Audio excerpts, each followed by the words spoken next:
নমস্কাৰ এই মুহূৰ্তৰ আটাইতকৈ ডাঙৰ খবৰ কোট হেৰাল বিশিষ্ট সংগীত পৰিচালক ৰমেন বৰুৱা 4টা দিন পাৰ হল কিন্তু কোনো ধৰণৰ সন্ধান এই মুহূৰ্তলৈকে লাভ কৰা হোৱা নাই ৰমেন বৰুৱাৰ কোট হেৰাল ৰমেন বৰুৱা এই প্ৰশ্ন প্ৰতিজন অসমীয়াৰ মনত উদয় হৈছে কিন্তু ইয়াৰ মাজতে ৰাজ্যৰ মুখ্যমন্ত্ৰী ডক্টৰ হিমন্ত বিশ্ব শৰ্মাই ৰমেন বৰুৱাক লৈ কেতবোৰ মহাবিস্ফোৰণ ঘটাইছে পুনৰবাৰ কৈছো ৰাজ্যৰ মুখ্যমন্ত্ৰী হিমন্ত বিশ্ব শৰ্মাই কেতবোৰ বিস্ফোৰক মন্তব্য কৰিছে ৰমেন বৰুৱা প্ৰসংগত মুখ্যমন্ত্ৰী হিমন্ত বিশ্ব শৰ্মাৰ ফালৰ পৰা স্পষ্ট ৰূপত কৈ দিয়া হৈছে যদি কোনোবা ব্যক্তি ব্ৰহ্মপুত্ৰৰ পাৰলৈকে যায় আৰু যদিহে উভতি নাহে তেনেহলে নিয়তিৰ পৰিহাস আমি মানি লবই লাগিব মুখ্যমন্ত্ৰী হিমন্ত বিশ্ব শৰ্মাৰ ফালৰ পৰা কোৱা হৈছে যে ৰাতিপুৱাৰ ভাগত প্ৰচণ্ড মানসিক অশান্তিত ভুগিছিল ৰমেন বৰুৱা আৰু এয়া এটা কাৰণ যে তেওঁ পুৱাৰ ভাগত ঘৰৰ পৰা গুছি আহিছিল এনেধৰণে মন্তব্য প্ৰকাশ কৰিছে ৰাজ্যৰ মুখ্যমন্ত্ৰী ডক্টৰ হিমন্ত বিশ্ব শৰ্মাই এই মুহূৰ্তত জনাই আছো এই ডাঙৰ খবৰ ব্ৰহ্মপুত্ৰৰ হৈতে বিলীন হৈ গল নেকি ৰমেন বৰুৱা এই প্ৰশ্ন এই মুহূৰ্তত উত্থাপন হৈছে বিশিষ্ট শিল্পী ৰমেন বৰুৱাক লৈ মহাবিস্ফোৰণ মুখ্যমন্ত্ৰী হিমন্ত বিশ্ব শৰ্মাৰ যদি কোনোবা ব্ৰহ্মপুত্ৰ নদীলৈকে যায় আৰু উভতি নাহে মই ভাবো যে এই বিষয়টোক লৈ বহুত বেছি আগবাঢ়ি যোৱাৰ প্ৰশ্ন নাথাকে নিয়তিৰ পৰিহাসক আমি স্বীকাৰ কৰি লবই লাগিব এই মন্তব্য কৰিছে হিমন্ত বিশ্ব শৰ্মাই ৰাতিপুৱা প্ৰচণ্ডভাৱে মানসিক আঘাত পাইছিল ৰমেন বৰুৱা যাৰ পৰিপ্ৰেক্ষিতত তেওঁ পুৱাৰ ভাগতে ঘৰৰ পৰা উলাই আহিছিল ৰমেন বৰুৱাক ব্ৰহ্মপুত্ৰ নদীলৈকে যোৱা বহুতে দেখিছে ইয়া প্ৰমাণো আছে আৰক্ষীৰ ওচৰতো ব্ৰহ্মপুত্ৰ নদীলৈ যোৱাৰ উপযুক্ত প্ৰমাণ আছে কিন্তু ব্ৰহ্মপুত্ৰ নদীৰ পৰা উভতি অহাৰ কোনো ধৰণৰ তথ্য কোনো ধৰণৰ প্ৰমাণ নাই আৰক্ষীৰ ওচৰত হেবাবে এটা কথা ঠিক যে নিয়তিৰ পৰিহাস আমি মানি লবই লাগিব এনেধৰণে মন্তব্য প্ৰকাশ কৰিছে ৰমেন বৰুৱা প্ৰসংগত ৰাজ্যৰ মুখ্যমন্ত্ৰী ডক্টৰ হিমন্ত বিশ্ব শৰ্মাই যোৱা সোমবাৰে পুৱাৰ ভাগতে ঘৰৰ পৰা উলাই আহিছিল ৰমেন বৰুৱা তাৰ পাছতে সন্ধানহীন হৈ আছে 4টা দিন পাৰ হল কিন্তু তাৰ পাছতো কোনো ধৰণৰ সন্ধান এই মুহূৰ্তলৈকে লাভ কৰা হোৱা নাই বিশিষ্ট সংগীত পৰিচালক ৰমেন বৰুৱাৰ আৰু ইয়াৰ পাছতে ৰাজ্যৰ মুখ্যমন্ত্ৰী ডক্টৰ হিমন্ত বিশ্ব শৰ্মাই সংবাদমেলৰ জৰিয়তে এই কথা ঘোষণা কৰিছে নিয়তিৰ পৰিহাস আমি মানি লবই লাগিব ব্ৰহ্মপুত্ৰ নদীলৈ যোৱাৰ বহু প্ৰমাণ আছে ৰমেন বৰুৱাক বহুতে দেখিছে ব্ৰহ্মপুত্ৰ নদীৰ পাৰলৈকে যোৱাৰ কিন্তু পাৰৰ পৰা উভতি অহাৰ কোনো ধৰণৰ তথ্য প্ৰমাণ নাই আনকি আৰক্ষীৰ ওচৰতো যাৰ বাবে হয়তো ব্ৰহ্মপুত্ৰৰ হৈতে বিলীন হৈ গৈছে ৰমেন বৰুৱা এই মুহূৰ্তত মুখ্যমন্ত্ৰী ডক্টৰ হিমন্ত বিশ্ব শৰ্মাৰ মন্তব্য আমাৰ লগত আছে কি কৈছে ৰমেন বৰুৱা প্ৰসংগত শুনোৱা হওক পুলিচ কমিশনাৰে কৈছে যে ৰমেন বৰুৱা ডাঙৰীয়া ব্ৰহ্মপুত্ৰ নদীলৈ যোৱাৰ প্ৰমাণ আছে উভতি অহাৰ প্ৰমাণ নাই নদীত পানী উফন্দি আছে যদি কোনোবা নদীলৈকে যায় আৰু উভতি নাহে মই ভাবো যে ইয়াত আৰু বহুত বেছি বিষয়টো লৈ পেলাই আগবাঢ়ি যোৱাৰ বহুত বেছি প্ৰশ্ন নাথাকে নিয়তিৰ পৰিহাসক আমি স্বীকাৰ কৰিব লাগে that is the destiny এইটো লৈ পেলাই বহুত বেছি কাৰণ দুই এজন হাইকোৰ্টৰ এডভোকেটকো মই কথা পাতিছিলো যিনে তেখেতক যোৱাটো দেখিছিলে যোৱা দেখা বহুত মানুহ আছে নদীৰ কাষলৈকে আৰু আমাৰ ট্ৰেকাৰ ডগো যেতিয়া গৈছিলে যোৱা জায়গাখিনিত গৈ ৰখি গৈছে আৰু যোৱা জায়গা আৰু নদীখন একদম একে আৰু সেই নদীৰ পৰা মানুহ উভতি অহা প্ৰমাণ যদি নাথাকে তেতিয়ালে নিয়তিৰ পৰিহাসক আমি স্বীকাৰ কৰা উচিত আৰু যেটো ঘটনা বা যিখিনি পুলিচে গম পাইছে বহুতখিনি কথা কবৰ কাৰণে অসুবিধা কিন্তু পুলিচে যিখিনি কথা পাইছে ৰাতিপুৱা তেওঁ প্ৰচণ্ড মানসিক আঘাত এটা পাইছিল তেখেতে ৰাতিপুৱাই এটা মই শব্দটো প্ৰচণ্ড বুলি কৈছো তেওঁ এটা প্ৰচণ্ড মানসিক আঘাত পাইছিল আৰু প্ৰচণ্ড মানসিক আঘাতটো পোৱাৰ পিছত তেওঁ ব্ৰহ্মপুত্ৰৰ ফালে গলগৈ আৰু ঘূৰি আহাৰ কোনো প্ৰমাণ আমাৰ হাতত নাই পুলিচ কমিশনাৰে কৈছে যে ৰমেন বৰুৱা ডাঙৰীয়া ব্ৰহ্মপুত্ৰ নদীলৈ যোৱাৰ প্ৰমাণ আছে উভতি অহাৰ প্ৰমাণ নাই নদীত পানী উফন্দি আছে যদি কোনোবা নদীলৈকে যায় আৰু উভতি নাহে মই ভাবো যে ইয়াত আৰু বহুত বেছি বিষয়টো লৈ পেলাই আগবাঢ়ি যোৱাৰ বহুত বেছি প্ৰশ্ন নাথাকে নিয়তিৰ পৰিহাসক আমি স্বীকাৰ কৰিব লাগে দ্যাট ইজ দ্য ডেষ্টিনি এইটো লৈ পেলাই বহুত বেছি কাৰণ দুই এজন হাইকোৰ্টৰ এডভোকেটকো মই কথা পাতিছিলোঁ যোনে তেখেতক যোৱাটো দেখিছিলে যোৱা দেখা বহুত মানুহ আছে নদীৰ কাষলৈকে আৰু আমাৰ ট্ৰেকাৰ ডগো যেতিয়া গৈছিলে যোৱা জায়গাখিনিত গৈ ৰখি গৈছে আৰু যোৱা জায়গা আৰু নদীখন একদম একে আৰু সেই নদীৰ পৰা মানুহ উভতি অহা প্ৰমাণ যদি নাথাকে তেতিয়ালে নিয়তিৰ পৰিহাসক আমি স্বীকাৰ কৰা উচিত আৰু যেটো ঘটনা বা যিখিনি পুলিচে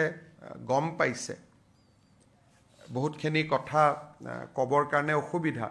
কিন্তু পুলিচে যিখিনি কথা পাইছে ৰাতিপুৱা তেওঁ প্ৰচণ্ড মানসিক আঘাত এটা পাইছিল তেখেতে ৰাতিপুৱাই এটা মই শব্দটো প্ৰচণ্ড বুলি কৈছোঁ তেওঁ এটা প্ৰচণ্ড মানসিক আঘাত পাইছিল আৰু প্ৰচণ্ড মানসিক আঘাতটো পোৱাৰ পিছত তেওঁ ব্ৰহ্মপুত্ৰৰ ফালে গ'লগৈ আৰু ঘূৰি অহাৰ কোনো প্ৰমাণ আমাৰ হাতত পুলিচ কমিশনাৰে কৈছে যে ৰমেন বৰুৱা ডাঙৰীয়া ব্ৰহ্মপুত্ৰ নদীলৈ যোৱাৰ প্ৰমাণ আছে উভতি অহাৰ প্ৰমাণ নাই নদীত পানী উফন্দি আছে যদি কোনোবা নদীলৈকে যায় আৰু উভতি নাহে মই ভাবো যে ইয়াত আৰু বহুত বেছি বিষয়টো লৈ পেলাই আগবাঢ়ি যোৱাৰ বহুত বেছি প্ৰশ্ন নাথাকে নিয়তিৰ পৰিহাসক আমি স্বীকাৰ কৰিব লাগে দ্যাট ইজ দ্য ডেষ্টিনি এইটো লৈ পেলাই বহুত বেছি কাৰণ দুই এজন হাইকোৰ্টৰ এডভোকেটকো মই কথা পাতিছিলোঁ যোনে তেখেতক যোৱাটো দেখিছিলে যোৱা দেখা বহুত মানুহ আছে নদীৰ কাষলৈকে আৰু আমাৰ ট্ৰেকাৰ ডগো যেতিয়া গৈছিলে যোৱা জায়গাখিনিত গৈ ৰখি গৈছে আৰু যোৱা জায়গা আৰু নদীখন একদম একে আৰু সেই নদীৰ পৰা মানুহ উভতি অহা প্ৰমাণ যদি নাথাকে তেতিয়ালে নিয়তিৰ পৰিহাসক আমি স্বীকাৰ কৰা উচিত আৰু যেটো ঘটনা বা যিখিনি পুলিচে গম পাইছে বহুতখিনি কথা কবৰ কাৰণে অসুবিধা কিন্তু পুলিচে যিখিনি কথা পাইছে ৰাতিপুৱা তেওঁ প্ৰচণ্ড মানসিক আঘাত এটা পাইছিল তেখেতে ৰাতিপুৱাই এটা মই শব্দটো প্ৰচণ্ড বুলি কৈছোঁ তেওঁ এটা প্ৰচণ্ড মানসিক আঘাত পাইছিল আৰু প্ৰচণ্ড মানসিক আঘাতটো পোৱাৰ পিছত তেওঁ ব্ৰহ্মপুত্ৰৰ ফালে গ'লগৈ আৰু ঘূৰি অহাৰ কোনো প্ৰমাণ আমাৰ হাতত নাই পুলিচ কমিশনাৰে কৈছে যে ৰমেন বৰুৱা ডাঙৰীয়া ব্ৰহ্মপুত্ৰ নদীলৈ যোৱাৰ প্ৰমাণ আছে উভতি অহাৰ প্ৰমাণ নাই নদীত পানী উফন্দি আছে যদি কোনোবা নদীলৈকে যায় আৰু উভতি নাহে মই ভাবো যে ইয়াত আৰু বহুত বেছি বিষয়টো লৈ পেলাই আগবাঢ়ি যোৱাৰ বহুত বেছি প্ৰশ্ন নাথাকে নিয়তিৰ পৰিহাসক আমি স্বীকাৰ কৰিব লাগে দ্যাট ইজ দ্য ডেষ্টিনি এইটো লৈ পেলাই বহুত বেছি কাৰণ দুই এজন হাইকোৰ্টৰ এডভোকেটকো মই কথা পাতিছিলোঁ যোনে তেখেতক যোৱাটো দেখিছিলে যোৱা দেখা বহুত মানুহ আছে নদীৰ কাষলৈকে আৰু আমাৰ ট্ৰেকাৰ ডগো যেতিয়া গৈছিলে যোৱা জায়গাখিনিত গৈ ৰখি গৈছে আৰু যোৱা জায়গা আৰু নদীখন একদম একে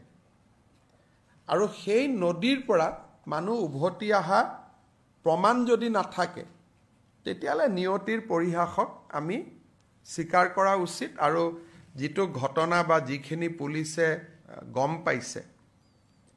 বহুতখিনি কথা কবৰ কাৰণে অসুবিধা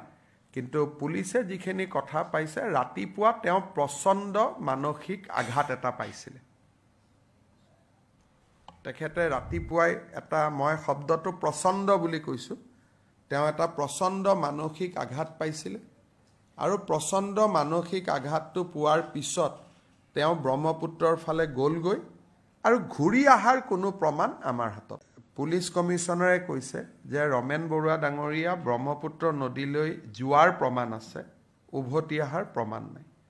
নদীত পানী উফন্দি আছে যদি কোনোবা নদীলৈকে যায় আৰু উভতি নাহে মই ভাবো যে ইয়াত আৰু বহুত বেছি বিষয়টো লৈ পেলাই আগবাঢ়ি যোৱাৰ বহুত বেছি প্ৰশ্ন নাথাকে নিয়তিৰ পৰিহাসক আমি স্বীকাৰ কৰিব লাগে That is the destiny. এইটো লৈ পেলাই বহুত বেছি কাৰণ দুই এজন হাইকোৰ্টৰ এডভোকেটকো মই কথা পাতিছিলোঁ যোনে তেখেতক যোৱাটো দেখিছিলে যোৱা দেখা বহুত মানুহ আছে নদীৰ কাষলৈকে আৰু আমাৰ ট্ৰেকাৰ ডগো যেতিয়া গৈছিলে যোৱা জায়গাখিনিত গৈ ৰখি গৈছে আৰু যোৱা জায়গা আৰু নদীখন একদম একে আৰু সেই নদীৰ পৰা মানুহ উভতি অহা প্ৰমাণ যদি নাথাকে তেতিয়ালে নিয়তিৰ পৰিহাসক আমি স্বীকাৰ কৰা উচিত আৰু যেটো ঘটনা বা যিখিনি পুলিচে গম পাইছে বহুতখিনি কথা কবৰ কাৰণে অসুবিধা কিন্তু পুলিচে যিখিনি কথা পাইছে ৰাতিপুৱা তেওঁ প্ৰচণ্ড মানসিক আঘাত এটা পাইছিল তেখেতে ৰাতিপুৱাই এটা মই শব্দটো প্ৰচণ্ড বুলি কৈছো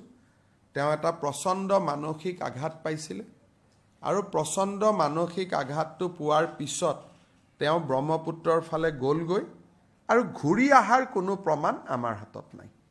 পুলিচ কমিশনাৰে কৈছে যে ৰমেন বৰুৱা ডাঙৰীয়া ব্ৰহ্মপুত্ৰ নদীলৈ যোৱাৰ প্ৰমাণ আছে উভতি আহাৰ প্ৰমাণ নাই নদীত পানী উফন্দি আছে যদি কোনোবা নদীলৈকে যায় আৰু উভতি নাহে মই ভাবো যে ইয়াত আৰু বহুত বেছি বিষয়টো লৈ পেলাই আগবাঢ়ি যোৱাৰ বহুত বেছি প্ৰশ্ন নাথাকে নিয়তিৰ পৰিহাসক আমি স্বীকাৰ কৰিব লাগে That is the destiny. এইটো লৈ পেলাই বহুত বেছি কাৰণ দুই এজন হাইকোৰ্টৰ এডভোকেটকো মই কথা পাতিছিলোঁ যোনে তেখেতক যোৱাটো দেখিছিলে যোৱা দেখা বহুত মানুহ আছে নদীৰ কাষলৈকে আৰু আমাৰ ট্ৰেকাৰ ডগো যেতিয়া গৈছিলে যোৱা জায়গাখিনিত গৈ ৰখি গৈছে আৰু যোৱা জায়গা আৰু নদীখন একদম একে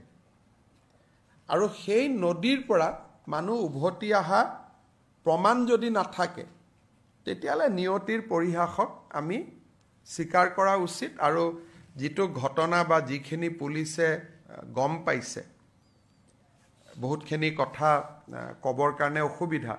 কিন্তু পুলিচে যিখিনি কথা পাইছে ৰাতিপুৱা তেওঁ প্ৰচণ্ড মানসিক আঘাত এটা পাইছিল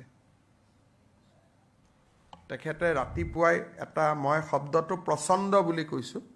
তেওঁ এটা প্ৰচণ্ড মানসিক আঘাত পাইছিল আৰু প্ৰচণ্ড মানসিক আঘাতটো পোৱাৰ পিছত তেওঁ ব্ৰহ্মপুত্ৰৰ ফালে গলগৈ আৰু ঘূৰি আহাৰ কোনো প্ৰমাণ আমাৰ হাতত পুলিচ কমিশনাৰে কৈছে যে ৰমেন বৰুৱা ডাঙৰীয়া ব্ৰহ্মপুত্ৰ নদীলৈ যোৱাৰ প্ৰমাণ আছে উভতি আহাৰ প্ৰমাণ নাই নদীত পানী উফন্দি আছে যদি কোনোবা নদীলৈকে যায় আৰু উভতি নাহে মই ভাবো যে ইয়াত আৰু বহুত বেছি বিষয়টো লৈ পেলাই আগবাঢ়ি যোৱাৰ বহুত বেছি প্ৰশ্ন নাথাকে নিয়তিৰ পৰিহাসক আমি স্বীকাৰ কৰিব লাগে That is the destiny. এইটো লৈ পেলাই বহুত বেছি কাৰণ দুই এজন হাইকোৰ্টৰ এডভোকেটকো মই কথা পাতিছিলোঁ যোনে তেখেতক যোৱাটো দেখিছিলে যোৱা দেখা বহুত মানুহ আছে নদীৰ কাষলৈকে আৰু আমাৰ ট্ৰেকাৰ ডগো যেতিয়া গৈছিলে যোৱা জায়গাখিনিত গৈ ৰখি গৈছে আৰু যোৱা জায়গা আৰু নদীখন একদম একে আৰু সেই নদীৰ পৰা মানুহ উভতি অহা প্ৰমাণ যদি নাথাকে তেতিয়ালে নিয়তিৰ পৰিহাসক আমি স্বীকাৰ কৰা উচিত আৰু যেটো ঘটনা বা যিখিনি পুলিচে গম পাইছে বহুতখিনি কথা কবৰ কাৰণে অসুবিধা কিন্তু পুলিচে যিখিনি কথা পাইছে ৰাতিপুৱা তেওঁ প্ৰচণ্ড মানসিক আঘাত এটা পাইছিল